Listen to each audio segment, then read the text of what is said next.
एक नई वीडियो के साथ आज मैं फिर हाजिर हूं। आपका होस्ट दोस्त क्रांति जोशी आपका स्वागत करता हूं मेरे रिव्यू मास्टर में। यदि आपने इस चैनल को सब्सक्राइब नहीं किया हुआ तो अभी कर लीजिए और बेल आइकन को भी प्रेस कर दीजिए। यदि आप मुझे सोशल मीडिया फॉलो करना चाहते हैं, लिंक डिस्क्रिप्शन में मिल जाएगा और स्क्रीन पर भी मिल जाएगा। अपनी सबसे पहली खबर की बात करेंगे तो वो भारत डायनेमिक्स लिमिटेड की तरफ से आ रही है और उसको मिलने वाले कॉन्ट्रैक्ट की तरफ से निकलकर सामने आ रही है। डिफेंस मिनिस्ट्री ने भारत डायनेमिक्स लिमिटेड को कुछ 4960 मिलान 2T anti tank guided missile का ऑर्डर दिया है, जो कि लगभग 1100 करोड़ रुपए का पूरा खर्चा और प्रोजेक्ट है। ये जो मिसाइल है, एंटी टैंक गाइडेड मिसाइल है, वो MBDA के द्वारा बनाई जाती है। MBDA के द्वारा इसका technology transfer Bharat dynamics limited को किया गया है, BDL को किया गया है। इसके अलावा कुछ कंपोनेंट सप्लाई भी MBDA के द्वारा ही किया जाता है, तो उसका ऑर्डर BDL को मिला है। BDL इस टेक्नोलॉजी को MBDA से लिया हुआ है। बात कर लेते हैं भारत और पाकिस्तान रिश्तों की। हम लोग 2-3 दिन से ये सुन ही रहे हैं कि कभी इमरान खान कहते हैं कि सारा चीज़ भारत पर निर्भर करता है, हम भारत की तरफ दोस्ती का हाथ बढ़ा रहे हैं और भारत को सेंट्रल एशिया में जाने का हम रास्ता देंगे। वहीं कमर बाजवा भी उनके कहते हैं, जनरल, उनके आर्मी जनरल जो हैं, कि भारत को और पाकिस्तान को अपने पुराने जो मनमुटाव हैं उसको गाड़ देना चाहिए, बरी कर देना चाहिए और आगे बढ़ना चाहिए, आगे बात करनी चाहिए।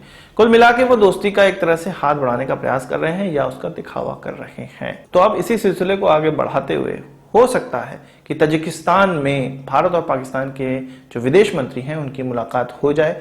30 मार्च को ऐसा हो सकता है। हार्ट ऑफ एशिया करके एक सम्मेलन हो रहा है जिसमें कि भारत और पाकिस्तान दोनों के ही फॉरेन मिनिस्टर भाग लेने वाले हैं। तो ये कहा जा रहा है कि यहीं पर ये मीटिंग हो सकती है। इस जो हार्ट ऑफ एशिया कॉन्फ्रेंस है या ये जो सम्मेलन है, इसको अफगानिस्तान में हो रहे पीस टॉक से जुड़ा हुआ सम्मेलन माना जा सकता है। पीस टॉक के बाद अफगानिस्तान को किस तरह बनाना है, क्या प्रॉब्लम वहां पर है, ये सारी चीज इसी फोरम में डिस्कस होने वाली हैं। हम जानते हैं कि भारत और पाकिस्तान के बीच में 3-4 महीनों से बैकडोर डिप्लोमेसी चल रही है। हमारे NSA अजीत डोभाल पाकिस्तान के ऑफिशियल्स के साथ इन्वॉल्व हैं और बैकग्राउंड में ऐसी बातें चल रही हैं कि किस तरह से भारत और पाकिस्तान के बीच के जो रिश्ते हैं वो नॉर्मलसी की तरफ बढ़ें।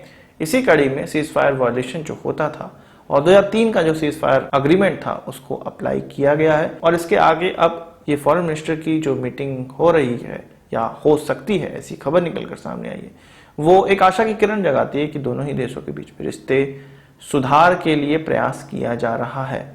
प्रयास करना एक अलग बात है, मिलना मिलाना अलग बात है, पर जो भारत का स्टैंड है कि टेरर और टॉक एक साथ नहीं हो सकते हैं, उस चीज पर भारत बिल्कुल टिका रहना भी चाहिए और मुझे लगता है कि टिका रहेगा भी।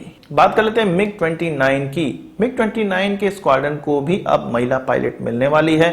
इससे पहले 3 एयरक्राफ्टों में हम देखते आए हैं, MiG-21, Su-30 और रफाल में, इन तीनों ही एयरक्राफ्टों को अपनी महिला पायलट मिल चुकी हैं और अब MiG-29 की बारी है जिसमें कि महिला पायलट अब आगे आने वाले समय में डिप्लॉय की जाएंगी।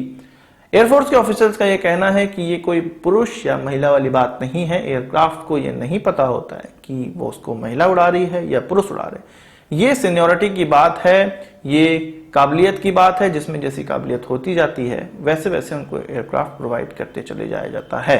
तो ऐसा नहीं है कि जबरदस्ती नाम के लिए महिलाओं को सशक्तिकरण के नाम पे एयरक्राफ्ट दिया जा रहा है। उनमें वो कैपेबिलिटी है कि वो उस एयरक्राफ्ट को आसानी से उड़ा सकती हैं और दूसरे मेल पायलट्स के जैसे ही उड़ा सकती हैं। इसी कारण, उनकी काबिलियत के कारण उनको ये एयरक्राफ्ट दिए जा रहे हैं। बात कर लेते हैं चीन की और चीन की IT इंडस्ट्रीज की। इन IT इंडस्ट्रीज से विश्व को क्या खतरा है और विश्व की IT इंडस्ट्रीज से चीन को किस प्रकार का खतरा महसूस हो रहा है, इन दोनों ही चीजों पे हम लोग डिस्कशन करेंगे। VPN का नाम आप लोगों ने सुना ही होगा। कई वेबसाइट्स VPN के कारण ही खुलती हैं या सिक्योरिटी को बाईपास करने के लिए VPN का इस्तेमाल किया जाता है। विश्व में ऐसे बहुत से VPN हैं जिनका इस्तेमाल उनके ग्राहक करते हैं। विश्व के 30 सबसे प्रचलन वाले VPNs में से लगभग 60% VPN चाइनीज हैं या वहां की कंपनी डील करती है उनको। इसको इस्तेमाल करने वाले ये कहा जा रहा है कि विश्व के 20% लोग हैं और इन 20% लोगों का जो डेटा है वो चीन के पास डायरेक्ट चला जा रहा है। ऐसे मेल या ऐसी वेबसाइट जो कि आपके पर्सनल डेटा को आसानी से डिस्क्लोज कर सकती हैं, वो सारी चीजें चीन के पास VPN के माध्यम से पहुंच रही है। ये चीज स्टडी में निकलकर सामने आई है और इसको विश्व के लिए एक घातक चीज बताया गया है। चीन को क्या डर है? चीन को टेस्ला कार से डर हो रहा है।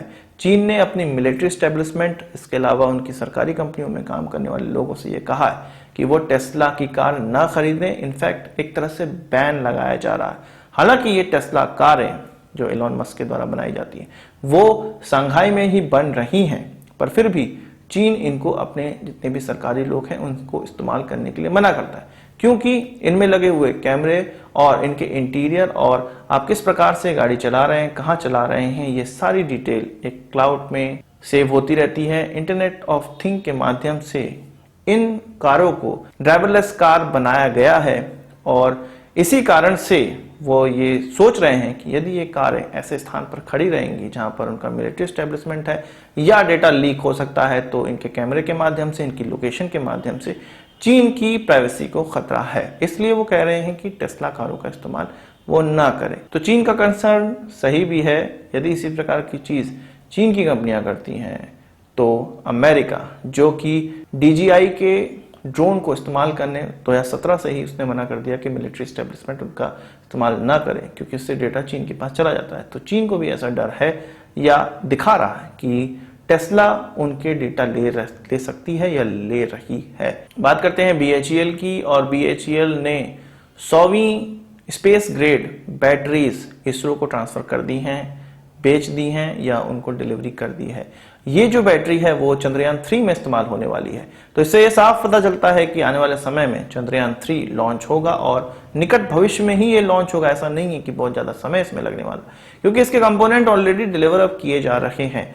विगत 16 से 17 सालों से BHEL इसरो को ये बैटरीज बेच रही हैं, दे रही हैं, डिलीवर कर रही हैं या इसरो के लिए बना रही हैं, और कई ऐसे सैटेलाइट्स हैं जिनमें इसका इस्तेमाल हो रहा है, और वो 100वीं ऐसी बैटरी है जो कि BHEL ने उनको हस्तांतरित की है। इसके अलावा BHEL स्पेस ग्रेड के सोलर सेल्स भी बनाती है, जो कि वही इसरो को बेचे जाते हैं, डिलीवर किए जाते हैं, और उनका इस्तेमाल सैटेलाइट्स में किया जा रहा है। बात इसरो की ही चली है तो इसरो फ्रांस के साथ मिलकर तीसरा अर्थ इमेजिंग सैटेलाइट लॉन्च करने वाला है। इससे पहले 2 कोऑपरेशन फ्रांस और भारत के बीच में हो चुके हैं, जो कि इस प्रकार से हैं। 2011 में एक सैटेलाइट लॉन्च की गई थी जो कि मेगा ट्रोपिकस के नाम से जानी जाती है। इसके अलावा 2013 में सरल अल्टिका नाम से सैटेलाइट लॉन्च की गई थी, जो कि वही अर्थ इमेजिंग के लिए, अर्थ ऑब्जर्वेशन के लिए इस्तेमाल की जाती है। अब जो तीसरा कॉर्पोरेशन है उसका नाम तृष्णा रखा गया है, जिसका फुल फॉर्म है thermal infrared imaging satellite for high resolution